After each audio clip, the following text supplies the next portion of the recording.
ఆమె కళ్ళలో అభి ప్రతిబింబం వెన్నెల్లా విరిసింది. స్వప్న అభిని అర్థం చేసుకున్న విధానానికి మురిసిపోయారు తాతగారు. తన సెలక్షన్, అభి కాన్ఫిడెన్స్ ఎప్పుడూ తప్పు కాదని మరోసారి రుజువైంది. ఆమె తల నిమిరి, ఆడపిల్లకు ఎంతో అపురూపమైనది అమ్మతనం. అలాంటి సమయంలో భర్త తోడుగా ఉండాలని, తన ప్రేమను పంచాలని కోరుకుంటుంది. నీకు ఆ విషయంలో బాధగా లేదా తల్లి? లేదు తాతయ్య. ఇక్కడ నాకు ఇబ్బంది రాకుండా చూసుకోవడానికి ఆయన ఉన్నారు, మీరు ఉన్నారు. మరి సారాని చూసుకోవడానికి ఆయన తప్ప ఎవరూ లేరు. అసలు నన్ను పెళ్లి చేసుకున్నది హరిణి కోసం. అలాంటి పాప దూరమైంది అంటే అది చిన్న విషయం కాదు. ఆ పాపే లేనప్పుడు ఆ దూరం రావడంలో తప్పు లేదు. ఆయన అక్కడ ఉండటానికి మరో కారణం అను వదిన ప్రాణం పోసిన సారా. హరిణినే వదులుకోలేని ఆయన సారాని ఎలా వదిలి నా కోసం వచ్చేస్తారు? ఒకవేళ వచ్చినా ఇక్కడ నాతో సంతోషంగా ఉండగలరా? అక్క బిడ్డ కోసం నాకు ఆయన అన్యాయం చేయలేదు. ఆయన చేసుకున్నదే పాప కోసం. అయినప్పుడు నాకెందుకు బాధ?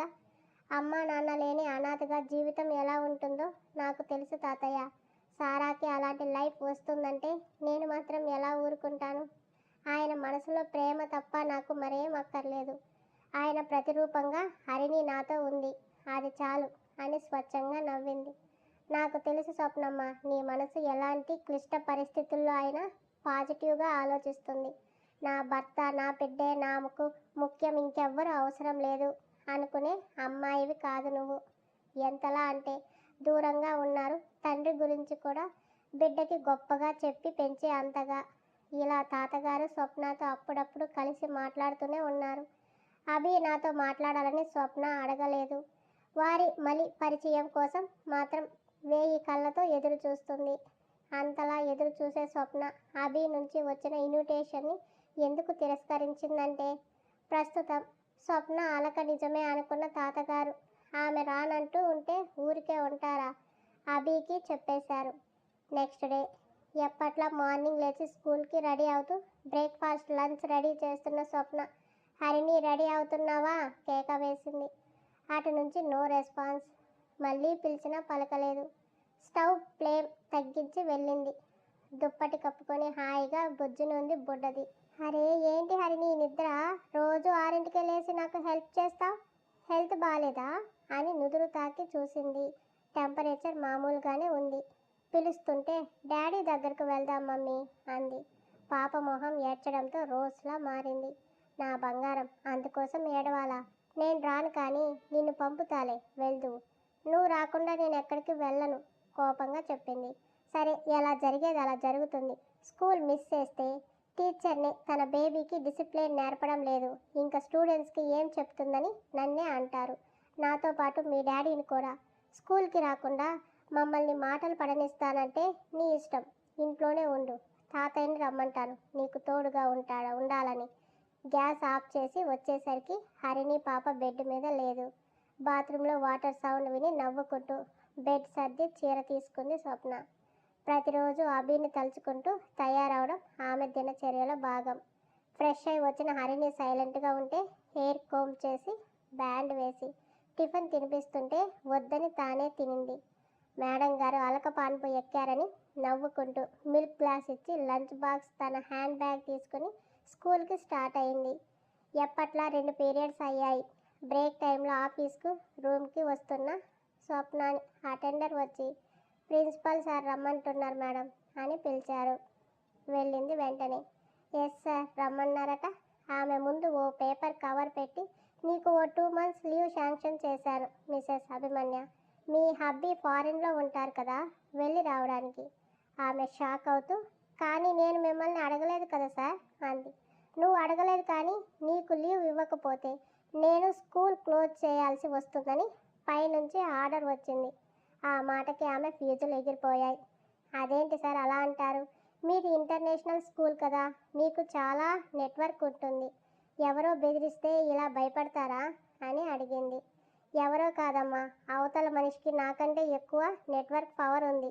నువ్వు వెంటనే లీవ్ పెట్టకపోతే ఈ స్కూల్ నడుపుతున్న మా కడుపు కొట్టినట్టు అవుతుంది అన్నారు వాపోతూ. ఇంకేం చేస్తుంది? పళ్ళు కొరుక్కుంటూ లెటర్ తీసుకుని వెళ్ళింది. సాయంత్రం ఇంటికి వచ్చాక తాతగారికి ఫోన్ చేసింది అదే సీరియస్ ఫేస్తో. ఏమైంది స్వప్న? మీ మనవడికి ఉన్న పవర్ అంతా నా మీద చూపించాలా అని స్కూల్లో జరిగింది చెప్పింది. ఆయన నవ్వుతూ, నిన్ను ఎలా ఇంటికి తీసుకొచ్చాడో మర్చిపోయావా స్వప్న అన్నారు. అతని స్టార్టింగ్ ఎపిసోడ్స్ ఒకసారి గుర్తు చేసుకున్న ఆమె వెన్ను జల్లుమంది. ఇంకా ఎందుకమ్మా వేషాలు? నీకు నీ భర్తని ఎప్పుడెప్పుడు చూద్దామా అని నీకు మాత్రం లేదా? అది కాదు తాతయ్య, బెట్టు చేస్తే ఒకసారి అయినా నాతో మాట్లాడతారని. ఆమె గొంతులో ఇష్టం బాధ గమనించి, వాడు మాట్లాడాలి అనుకుంటే ఈ 4 ఏళ్లలో మాట్లాడేవాడు కదా స్వప్న. కొంచెం టైం పడుతుంది.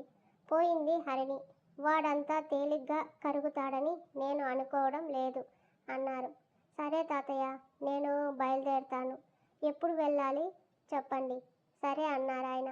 అప్పటికే ఆమెకి పాపకి వీసా పాస్పోర్ట్ రెడీ అయ్యాయి. అవి చూస్తూ నేను ఎప్పుడూ సంతకం పెట్టాను, ఇవన్నీ వచ్చాయని తెగ ఆలోచించింది స్వప్న. హరిణి మాత్రం పిచ్చ హ్యాపీగా ఉంది తన డాడీని చూడ్డానికి. ఇండియాలో టేకప్ అయిన ఫ్లైట్ జర్మనీలో ల్యాండ్ అయింది. ఎయిర్పోర్ట్లో వాళ్ళ కోసం వెయిట్ చేస్తున్న మనిషితో ఇంటికి స్టార్ట్ అయ్యారు. మొదటిసారి విమానం చూసి హ్యాపీ అవుతూ అలసిపోయిన హరిణి మత్తుగా బజ్జుంటే, అభిని చూసే టైం దగ్గరకు వస్తున్న కొద్దీ స్వప్న హార్ట్ బీట్ రైజ్ అవుతుంది. వాళ్ళతో పాటు తాతగారు కూడా వచ్చారు.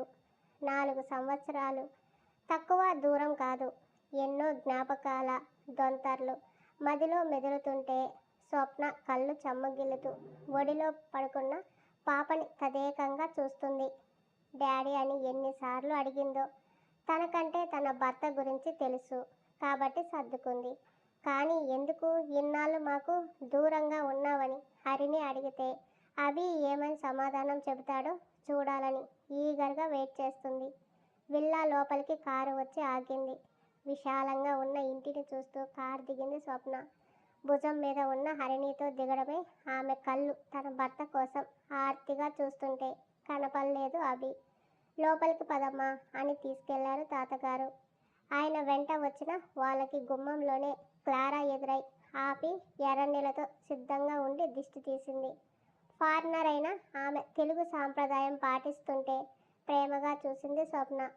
కుడికాలు పెట్టి లోపలికి రండి మేడం అని నీళ్లు పారబోసి వచ్చింది. అద్దంలా తలతల మెరుస్తున్న ఇంటిని రెప్ప వేయకుండా చూస్తుంటే క్లారా ఎక్కడున్నావని కేకలు పెడుతూ వచ్చిన సారా హాల్లో కనిపించిన కొత్త వాళ్ళని చూసి మీటర్ నొక్కినట్టు ఆగిపోయింది. సారాని చూసిన స్వప్న తాతగారు మాత్రం కన్నురెప్ప కదల్చడం లేదు. హరిణి పెద్దదైతే ఎలా ఉంటుందో అచ్చం అలాగే ఉంది. ఆ రంగు రూపు అంతా హరిణినే పోలి ఉంది. మరి ఇప్పటి వరకు కొత్త మనిషిని ఇంట్లో చూడని సారా మాత్రం ఆశ్చర్యపోతూ హూ ఆర్ యూ అని అడిగింది పొగరుగా. సారా బేబీ, వీళ్ళు ఇండియా నుంచి వచ్చారు. నీ పుట్టినరో క్లారా మాటకి అడ్డొచ్చి, లేదు మమ్మల్ని బలవంతంగా తీసుకొచ్చాడు ఆ రాక్షసుడు అంది స్వప్న. రాక్షసుడు? మొదటిసారి తను కాకుండా మరో మనిషి అభిని రాక్షసుడు అనడంతో సారా కళ్ళు షాక్తో పెద్దవై మొహం మీద నవ్వొచ్చింది. What did you say? సంబరంగా ముందుకొచ్చి అడుగుతుంటే నన్ను బలవంతంగా తీసుకొచ్చారు అని అమాయకం అంతా మొహంలో మాటల్లో చూపించింది స్వప్న. ఎస్, ఇతనికి అది అలవాటైన తేలికైన పని. ఎవరు ఇష్టాలతో పని లేదు. తను ఏమనుకుంటే అదే చేసేస్తాడు. డేర్ డెవిల్ అని పళ్ళు కొరుకుతూ, ఇంతకీ మీరెవరు, అతనికి ఎలా తెలుసు అని అడుగుతున్న సారా చేతిలో ఫామ్కి బ్లీడింగ్ అవుతూ మూలుగుతున్న లూసీని చూసి, దీనికి రక్తం వస్తుంది అంది స్వప్న కంగారుగా. అప్పుడు కానీ తను ఎందుకు వచ్చిందో గుర్తొచ్చిన సారా, క్లారా కాటన్ బ్యాండేజ్ తీసుకురా అని అరిచింది.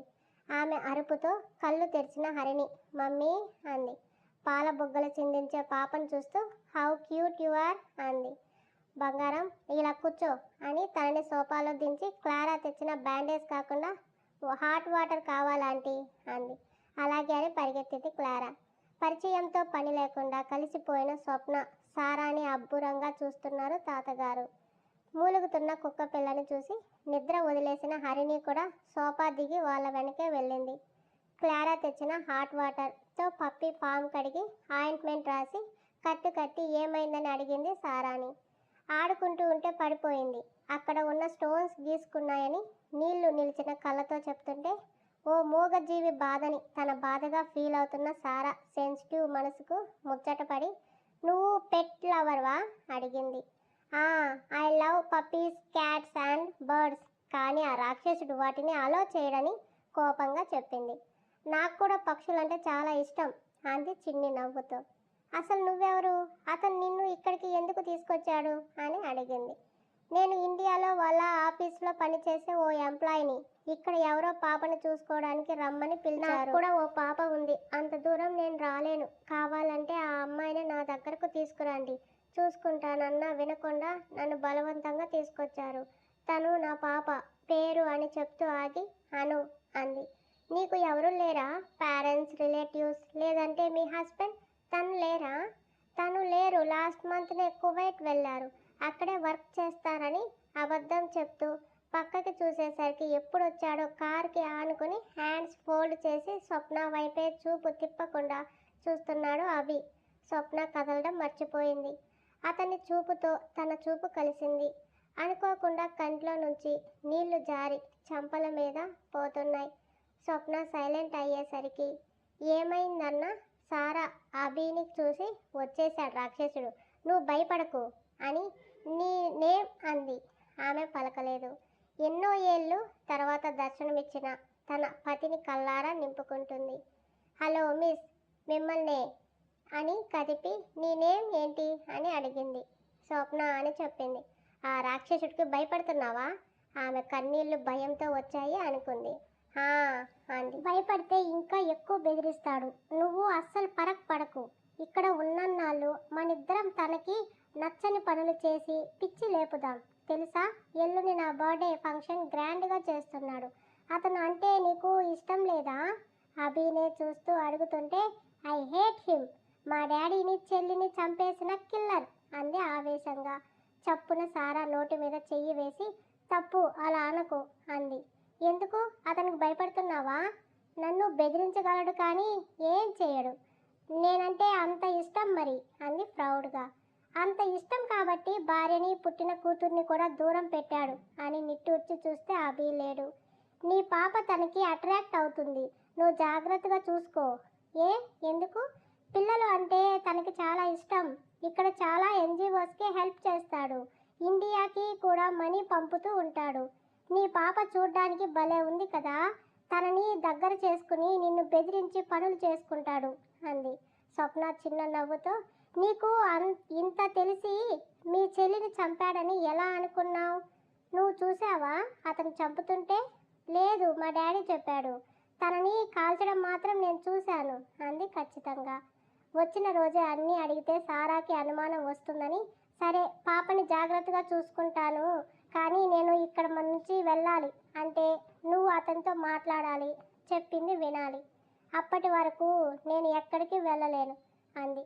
నేను అతనితో మాట్లాడటం అది మంచిగా జరగదు, కానీ నిన్ను ఇండియా పంపిస్తానని కాన్ఫిడెంట్గా చెప్పి లోపలికి వెళ్ళిన సారా కళ్ళు అసూయతో మెరిశాయి. కారణం, అభి ఒడిలో ఒదిగిన హరిణిని చూసి తండ్రి మెడకును పప్పీలా ఖర్చుకుపోయింది. పాప తల మీద ముద్దు పెట్టి వెన్ను నెమ్మదిగా నిమురుతున్న అభి తన పాప ప్రెజెన్స్ని, ఊపిరిని, ఆ అనుభూతిని ఫీల్ అవుతున్నాడు. సారా సరిగా అతని కళ్ళని గమనిస్తే తెలిసేది చేరిన తడి. తాతగారు మాట్లాడుతుంటే, రెస్ట్ తీసుకోండి తాతయ్య, రేపు మాట్లాడుకుందాం అని హరిణిని ఎత్తుకొని స్టెప్స్ ఎక్కి వెళ్తూ వెనక్కి తిరిగి సారాని, ఆమె వెనుక డోర్కి ఆనుకున్న స్వప్నాన్ని ఒకేసారి చూసి వెళ్ళాడు. అతను నీ పాపని తీసుకెళ్తున్నాడు, వెళ్ళి ఆపు అంది స్వప్నాని. అడిగితే కోపం వస్తుందేమో. అలా ఏం రాదు. అయినా నీ బేబీ కూడా అతన్ని ఎందుకు అంతలా అతుక్కుపోయింది? అడుగుతున్న ఆమె మాటల్లో పొసెసివ్నెస్ గమనించి, ఏం నీకు ఈర్ష్యగా ఉందా అంది స్వప్న చురుగ్గా చూసి. లేదు, నాకెందుకు ఈర్ష్య? అతని మీద కోపం తప్ప ఇంకేం ఫీలింగ్ లేదని విసవిస తన రూమ్కి వెళ్ళింది. స్వప్న, తాతగారు పిలిచారు. చెప్పండి తాతయ్య. అభితో మాట్లాడవా? ఆయన మాట్లాడకుండా నేనెందుకు మాట్లాడతాను? మొహం ముడుచుతూ అంది. క్లారా పాపకి ఫుడ్ తీసుకురా. పైనుంచి వినిపించిన అభి వాయిస్కి ఎస్ సార్ అంది క్లారా. తాతగారు లేచి వెళ్తే క్లారా తెస్తున్న ఫుడ్ తీసుకుని పైకి వెళ్ళింది స్వప్న. రావడం అయితే వచ్చింది, కానీ లోపలికి వెళ్ళాలంటేనే చేతులు షివర్ అవుతున్నాయి. నిన్ను పిలవలేదు కదా, ఎందుకు నీకు అంత షుగర్ అంది సోల్. తన హార్ట్ స్టోన్ నాది కాదు. సరే, కాదనను. కానీ నీకంటూ సెల్ఫ్ రెస్పెక్ట్ లేదా? పిలవక ముందే ఎగేసుకోవడానికి. నా భర్త దగ్గర నాకేంటి సెల్ఫ్ రెస్పెక్ట్? తన ప్రేమ నాకు కావాలి. తనని చూసి నా కళ్ళు మనసు కుదుట పడితే చాలు. తెలుసా ఎన్ని నిద్రలేని రాత్రులు గడిపాను. ఇప్పుడు ఆ టైం వచ్చింది. వెళ్లకుండా మడి కట్టుకుని కూర్చోమంటావా? అలా అని కాదమ్మా, కాస్త బెట్టు చేస్తే ఏం పోయింది? నా వల్ల తనకి చాలా నష్టం జరిగింది. బెట్టు చేస్తే ఇంకో 4 ఏళ్ళు కనపడడు. అయితే ఏంటి, నువ్వు కనబడకుండా పాపతో హ్యాపీగా ఉండు. తనకి లేని బాధ ప్రేమ నీకెందుకు? ఇలా పంతాలకు పోయి ఎవరిని ఉద్ధరించాలి? కోపతాపాలతో దూరం అవ్వడానికా ప్రేమించింది, పెళ్లి చేసుకున్నది?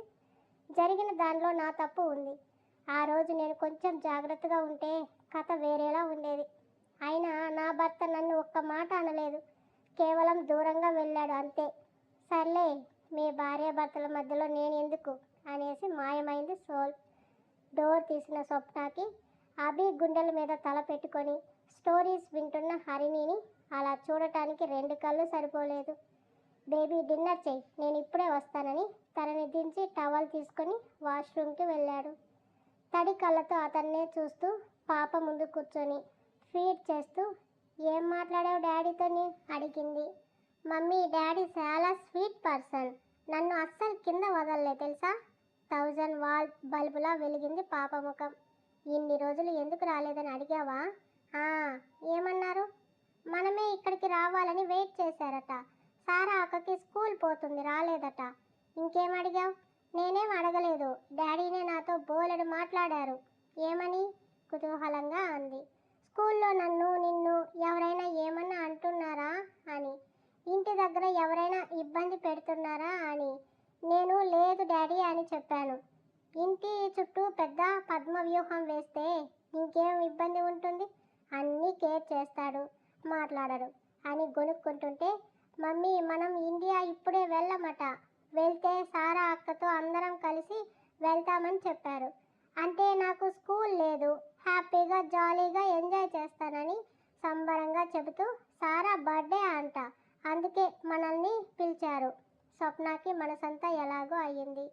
తన మీద ఉన్న కోపం ఇన్ఫ్యాక్ట్ పాప మీద పడినందుకు.